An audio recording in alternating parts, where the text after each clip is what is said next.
ఇస్సాకులో మనం చూడాల్సిన మరో క్వాలిటీ అని చెప్పిన, శత్రుల్ని పగతో గెలవలేదంట, చెప్పండి, ప్రేమతో గెలిచాడు. వాళ్ళు ఎప్పుడైతే వచ్చి సారీ చెప్పిన వెంటనే పెద్ద భక్తుల్లో ఫీల్ అయిపోయి, ఎన్నాళ్ళకి తెలుసు నా గురించి, జాగ్రత్తగా ఉండడం ఏమనుకుంటున్నారు, నా జోలికి వస్తే మీరు ఎవరి జోలికి వచ్చినట్టు తెలుసా, చెప్పండి, ఇరిసేస్తాడు ఏమనుకుంటున్నారు, అనలేదు. ఆయన ఏం చేశాడు చెప్పండి, సరే ఇంటికి వచ్చారుగా, వెళ్ళిపోకండి, ఇలా రండి, మనందరం కలిసి ఒక లవ్ ఫీస్ట్ పెట్టుకుందాం. ప్రాణం మీద పెట్టాడు, మంచి భోజనం పెట్టాడు, వెళ్ళిపోయే ముందు దగ్గరుండి ఆయనే సాగనం. ఇస్సాకులో మనం చూడాల్సింది ఏంటంటే, శత్రువులను సైతం చెప్పండి ప్రేమిస్తాడు, తన మీద కామెంట్ చేసిన వాళ్ళని కూడా ప్రేమిస్తాడు, తన నాశనాన్ని కోరుకున్న వారిని కూడా ప్రేమిస్తాడు. గమ్మత్తని చెప్పాలంటే ఫంక్షన్కి ముందు వాళ్ళని పిలుస్తాడు, ఎవరిని, శత్రువుని. ఎక్కడ ఎవరు అడ్డొచ్చినా అక్కడి నుంచి తప్పించుకొని మరొక ప్రాంతానికి పోతున్నాడు తప్ప గొడవలు పెట్టుకునే ప్రయత్నం చేయట్లేదు. అది ఇస్సాకు అంటే. మన ఆస్తులు లాగేసుకున్నా, మన భూములు లాగేసుకున్నా, మన సంపద వీళ్ళు లాగేశారని మనకు తెలిసిన ఇస్సాకులోంచి మనం నేర్చుకోవాల్సింది చెప్పిన, ఏం ఆర్గ్యుమెంట్లు చేయకండి, అలా వదిలేయండి అంతే. వాళ్ళ గొడవ పెడుతున్నారని మనకు అర్థమైతే అక్కడి నుంచి జరిగిపోను, అక్కడ గొడవ పెడితే అక్కడి నుంచి జరిగిపోను, ఏం ఆర్గ్యుమెంట్ చేయకండి, ఎక్స్ప్లెనేషన్ ఏమి ఇవ్వకండి, అక్కడి నుంచి పక్కకు వచ్చేయండి. ఎందుకంటే ఆ బావిని తవ్వడమైతే తవ్వగలరు కానీ ఆ జలములు ఇచ్చేది ఎవరు చెప్పండి, దేవుడు. శత్రులు ఇక్కడ బావుతవుతే ఇక్కడ గొడవకు వచ్చారు, అక్కడ బావుతవుతే అక్కడ గొడవ వచ్చారు, అక్కడ బావుతవుతే అంటే ఈయన గొడవ పెట్టుకునే దానికన్నా అక్కడి నుంచి ఏమవుతుంది చెప్పండి, ముందుకు జరిగిపోతుంది. అంటే ఆయన గొడవలు పెట్టుకునే మనిషి కాదు. ఇలా ఎప్పుడైతే జరిగిపోతుందో మీరు గమనించండి, ఎవరైనా మనకు ఆస్తి నష్టాలు కానీ, భూ నష్టాలు కానీ, మన గౌరవం మీద కానీ ఎవరైనా నష్టం కలగజేస్తే మనం పాటించాల్సిన సూత్రం ఏంటో తెలుసా, అక్కడి నుంచి చెప్పండి, తప్పుకోండి, వెళ్ళిపోండి, సైలెంట్ అయిపోండి, వాళ్ళకి ఏ వివరణ ఇవ్వకండి, నిశ్శబ్దం అయిపోండి. అలా నిశ్శబ్దం అయిపోతే దేవుడు చేసే పని అని చెప్తున్నా, మనల్ని ఏడిపించి మన మీద అసూయపడి మన భూమిని లాగేసుకునేవారు సిగ్గుపడేంతగా దేవుడు మళ్ళీ ఏం చేస్తాడు తెలుసా, అధిక ఆశీర్వాదం మనకు అనుగ్రహిస్తాడు. ఇస్సాకుని చూసి శత్రువులు అన్నారట, మాకు ఇప్పుడు అర్థమవుతుంది, ఆ బావిని పూర్తి చేసిన తర్వాత మరో దిక్కున బావి తవ్వితే మళ్ళీ అక్కడ నీళ్ళు వచ్చాయి, నువ్వు అక్కడి నుంచి మరో దిక్కున పోతే అక్కడ బాగుతుంది, నువ్వు ఎక్కడికి పోతే అక్కడికి నీళ్ళు వస్తున్నాయి, అంటే నీ వెనకాల నీళ్ళు వస్తున్నాయి, నీ వెనకాల నీళ్ళు వచ్చేలా దేవుడు నిన్ను ఆశీర్వదిస్తున్నాడు. నువ్వు ఎక్కడ అడుగెడితే అక్కడ ఆశీర్వాదకరమైన జలములు బయటకు వస్తున్నాయి. మాకు అర్థమైంది, నీ అభివృద్ధి మాకు తేటగా కనబడుతుంది, నువ్వు ఎంతగా దేవుని చేత దీవెని పొందిన వాడవో మాకు అర్థమవుతుంది. కనుక ఇస్సాకు మాకు భయం వేస్తుంది, మేము నీతో గొడవ పెట్టుకుంటే సరాసరి ఎవరితో గొడవ పెట్టుకున్నట్టు తెలుసా, నీ ఆశీర్వాదానికి కారకుడైన దేవుడితో గొడవ పెట్టుకున్నట్టు. మాకు భయం వేసి ఒక మాట నిబంధన చేసుకుందాం, మాతో ఇలాంటి గొడవలు దయచేసి పెట్టుకోవద్దు. గుర్తుపెట్టుకోండి, ఎవరైనా దేవుని చేత ఆశీర్వదింపబడుతున్నప్పుడు వాళ్ళ ఆశీర్వాదాన్ని చూసి అసూయపడకండి, వాళ్ళ ఆశీర్వాదం పాడు చేద్దామని ప్లాన్ చేయకండి, వాళ్ళ ఆశీర్వాదం మీద కామెంట్లు చేయకండి. ఎందుకో చెప్పనా, దేవుణ్ణి ఆశీర్వదించేవాడి మీదకి ఎవరైనా అడ్డొచ్చారో మీరు కోరుకుని సమాధి తెచ్చుకుంటున్నారని మాత్రం మర్చిపోకండి. ఇస్సాకు ఎక్కడికి పోతే అక్కడికి నీళ్లు పరిగెట్టాయట, ఇస్సాకు ఎక్కడ అడుగు పెడితే అక్కడ ఆస్తులు కలిసి వచ్చాయట, ఇస్సాకు ఎక్కడ పోతే అక్కడ దేవుని ఆశీర్వాదం ఆయన కలిసి వస్తుందట. ఇది ఎవరు స్పష్టంగా చూసారు చెప్పండి, శత్రువులు స్పష్టంగా చూశారు. ఇస్సాకులో మనం చూడాల్సిన మరో క్వాలిటీ అని చెప్పిన, శత్రువుల్ని పగతో గెలవలేదంట, చెప్పండి, ప్రేమతో గెలిచాడు. వాళ్ళు ఎప్పుడైతే వచ్చి సారీ చెప్పిన వెంటనే పెద్ద భక్తుల్లో ఫీల్ అయిపోయి, ఎన్నాళ్ళకి తెలుసు నా గురించి, జాగ్రత్తగా ఉండడం ఏమనుకుంటున్నారు, నా జోలికి వస్తే మీరు ఎవరి జోలికి వచ్చినట్టు తెలుసా, చెప్పండి, ఇరిసేస్తాడు ఏమనుకుంటున్నాం, అనలేదు. ఆయన ఏం చేశాడు చెప్పండి, సరే ఇంటికి వచ్చారుగా, వెళ్ళిపోకండి, ఇలా రండి, మనందరం కలిసి ఒక లవ్ ఫీస్ట్ పెట్టుకుందాం. ప్రాణం మీద పెట్టాడు, మంచి భోజనం పెట్టాడు, వెళ్ళిపోయే ముందు దగ్గరుండి ఆయనే సాగనం. ఇస్సాకులో మనం చూడాల్సింది ఏంటంటే, శత్రువులను సైతం చెప్పండి ప్రేమిస్తాడు, తన మీద కామెంట్ చేసిన వాళ్ళని కూడా ప్రేమిస్తాడు, తన నాశనాన్ని కోరుకున్న వారిని కూడా ప్రేమిస్తాడు. గమ్మత్తని చెప్పాలంటే ఫంక్షన్కి ముందు వాళ్ళని పిలుస్తాడు, ఎవరిని, శత్రువుని. నువ్వు ఐజాక్ లాగా బ్లెస్సింగ్గా మారిపోవాలి అంటే ఇస్సాకులో మనం నేర్చుకోవాల్సిన క్వాలిటీస్ ఏంటి చెప్పిన, ఈ క్వాలిటీస్ అన్నీ మనకు కనబడతాయి. నేను ముగిస్తున్నాను. ఇంకా ఆదికాండం 13వ అధ్యాయం 2వ వచనం, ఆదికాండం 13వ అధ్యాయం 2వ వచనం.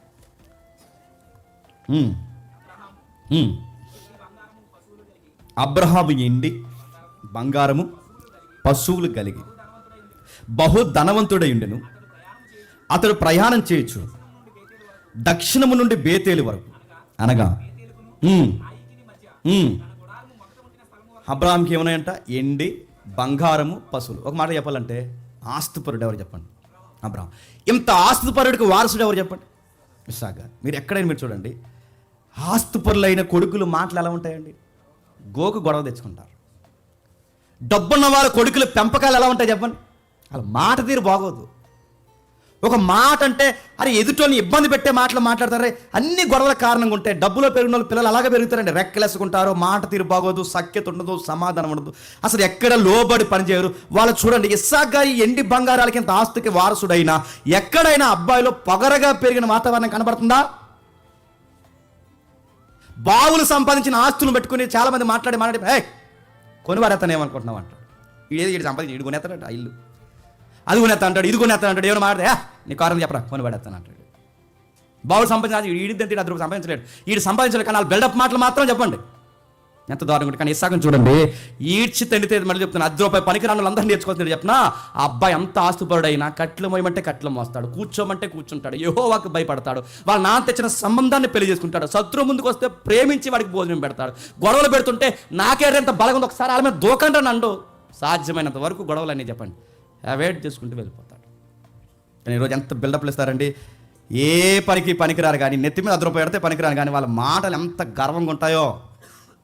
నడిచే నడక బాగోదు, మాట బాగోదు, సూపు బాగోదు, ప్రవర్తన బాగోదు, పెద్దలను గౌరవించే విధానం బాగోదు. అందుకే వీళ్ళ భవిష్యత్తులో ఎందుకు అంధకారం అవుతాయి చెప్తాను, మళ్ళీ చెప్తున్నాను. నీ మాట నీకు అంధకారం కలగజేస్తుంది, నీ గర్వం నీకు నాశనాన్ని కలగజేస్తుంది, నీ పెంపకం తేడాగా పెరిగావు కనుకే నీ లగ్జరీనెస్ ఏమో చెప్పినా సింపుల్ గుడ్లకు కారణం అవుతుంది.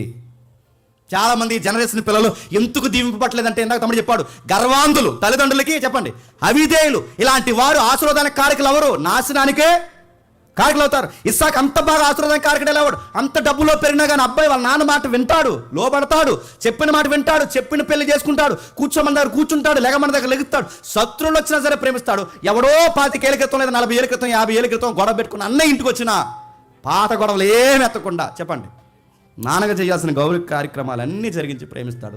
వచ్చిన వాళ్ళందరికీ ప్రేమ విందులు పెడతాడు. నేను ముగిస్తున్నాను. అలాంటి ఇస్సాకు ఎంత లైఫ్ ఎక్స్పీరియన్స్తో అలా ముందుకు నడుస్తున్నప్పుడు అబ్రహాముకి ఇస్మాయిలు వారసుడు కాడని అబ్రహాం గారికి తెలిసిన ఆ 17వ అధ్యాయం 18వ వచనంలో ఇంటికి వెళ్ళి చదవండి. అబ్రహాం ఎవరి కోసం ప్రార్థన చేశాడు తెలుసా? ఇస్మాయిల్ కోసమే ప్రార్థన చేశాడు. నేను అనుకుంటానండి ఈ పాయింట్ ఖచ్చితంగా ఇస్సాక్ గారికి ఎదిగిన తర్వాత గుర్తుండదు చెప్ప ఖచ్చితంగా గుర్తుంటుంది. మా నాన్న ఇస్మాయిల్ కోసం ప్రార్థన చేశాడని గుర్తుంటుంది. మా నాన్న ఎక్కువ నాకన్నా ఇస్మాయిల్నే ప్రేమించాడని గుర్తుంటుంది. ఎక్కడైనా తండ్రిని ఆ పాయింట్ మైండ్లో పెట్టుకుని ఆ గౌరవపరిచిన కొడుకుగా మనకు కనబడతాడా? కానీ సేమ్ మిస్టేక్ ఎవరు చేశారు చెప్పిన? నీకు వాగ్దాన పుత్రుడు ఇస్మాయిల్ కాదు ఇస్సాక్ అని చెప్పిన అబ్రహాము ఇస్మాయిల్ కోసం ప్రార్థన చేశాడు. సేమ్ మిస్టేక్ ఎవరు చేశారు చెప్పండి? ఇస్సాకు చేశాడు. ఎలా చేశాడు? పిల్లలు పుట్టి మేలేను కీడేని చేయకముందే రెక్క మీద గర్భం వేసుకుని ఏంటి ఈ బిడ్డలు నా లోపల ఏం జరుగుతుందో నాకు తెలియదు ప్రభావ, నేను చచ్చిపోయేలా ఉన్నాను, బిడ్డలకు అనేకన్నా బాధపడుతున్నప్పుడు దేవుడు చెప్పిన మాట ఏంటంటే ఏం భయపడకు, 2 జన్మలు నీ గర్భంలో ఉన్నాయి, ఒకడు పెద్దవాడు ఒకటి చిన్నవాడు, పెద్దవాడు చిన్నవాడికి దాసుడు అవుతాడు, చిన్నోడు చాలా ఇంపార్టెంట్, నా బ్లెస్సింగ్స్ అంతా ఎవడుకున్నాయి అన్నాడు. చిన్నోడుకున్నాయని భార్యకి భర్తకి అర్థమయ్యేలా చెప్పినా ఎంతసేపు ఇస్సాకు ఎవరి కోసం ఎక్కువ ఆలోచించాడు చెప్పండి? సేమ్ మిస్టేక్ చేశాడు ఎవరు చెప్పండి? ఆ టైంలో ఏం జరుగుతుందో ఒక్కసారి మనం చదివి ముగిద్దాం. అదే ఆదికాండము 27వ అధ్యాయం, అదే ఆదికాండం 27వ అధ్యాయం 33వ వచనం, అదే ఆదికాండం 27వ అధ్యాయం 33వ వచనం ముగిద్దాం.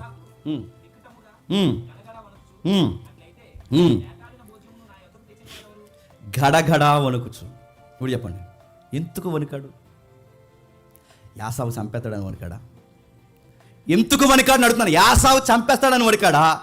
అరే ఆశీర్వాదాలు ఎవడికో ఇచ్చేసాడని వణికాడా? ఎందుకు వణికాడంటే చాలామంది మూల గంధకర్తలు రాస్తున్న మాట ఏంటంటే ఎందుకు వణికిపోయాడంటే గతం గుర్తొచ్చిందంట. ఏం గతం?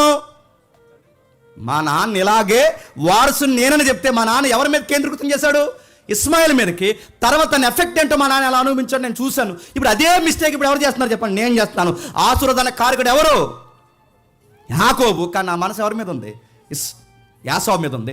ఆశీర్వాదాల కారకుడు యాకోబు అయితే నా మనసు యాసావు మీద ఉంది. అందుకే గాఢగాడ ఎందుకు కొనికిపోయాడంటే ఒకటి ఎవరికి బ్లెస్సింగ్ ఇచ్చేసాననే మాట కన్నా అసలు ఈ బ్లెస్సింగ్కి కారకుడు ఎవరంటే యాకోబే. ఎందుకంటే ఆ భక్తుడికి తెలుసు నువ్వు చిన్నవాడినే దీవించాలి తప్ప చెప్పండి పెద్దవాడు దాసుడు అవ్వాలి. ఆ మాట ఎవరు గుర్తొచ్చుంటారు చెప్పండి? ఇస్సాకు గుర్తొచ్చింది. గడగడా వణికిపోయాడు. తన గతం జ్ఞాపకం చేసుకున్నాడు. తన తండ్రి చేసిన పొరపాటు తన జీవితంతో నడుతున్నట్టు అర్థమైపోయింది. అందుకే గడ వణికిపోయాడట. దేవుడు ముందే చెప్పాడు పెద్దవాడు చిన్నవానికి దాసురథం. ఎందుకు మర్చిపోయావు? ఎందుకో మరి తండ్రులకి ఆ ముందు పుట్టిన వాళ్ళు ఎక్కువ చెప్పండి ఇష్టం ఉంటారు. ఆ ముందు వాళ్ళతో కనెక్ట్ అవుతారు, అలాగే కనెక్ట్ అయిపోయాడు. లౌకికమైన మనమంటే మనుషుడు కనుకే మనలాగే వ్యవహరించాడు. తర్వాత అర్థం చేసుకున్నాడు. అప్పుడు సంపూర్ణమైన దీవెనిస్తున్నాడు. 28 అధ్యాయంలో ఏమనిస్తున్నాడు చూడండి ఒకసారి. అది 28 అధ్యాయం 3-4 వచనాలు కలిపి ఒకసారి చదువుదాం.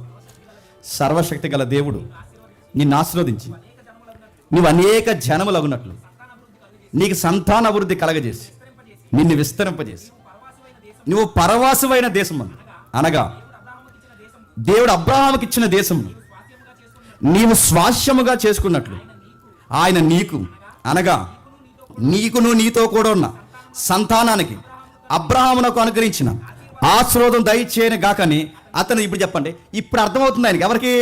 ఇస్సాకు గారికి. ఏమని? ఈ ఆశీర్వాదాలకు వారసుడు అబ్రహాము తర్వాత ఇస్సాకు అయిన నేను. ఇప్పుడు ఈ ఆశీర్వాదాలకు వారసుడు యాషావు కాదు, చెప్పండి, యాకోబు అని ఇస్సాకు గారికి అప్పుడు అర్థమైంది.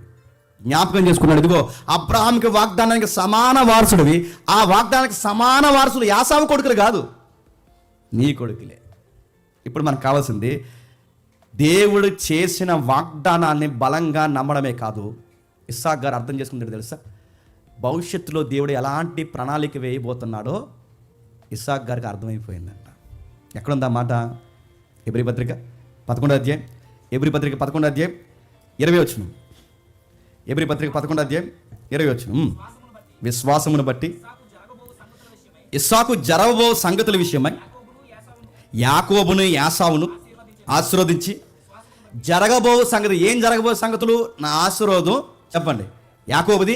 యాకోబు ఆశీర్వాదం యాకోబు కొడుకులది.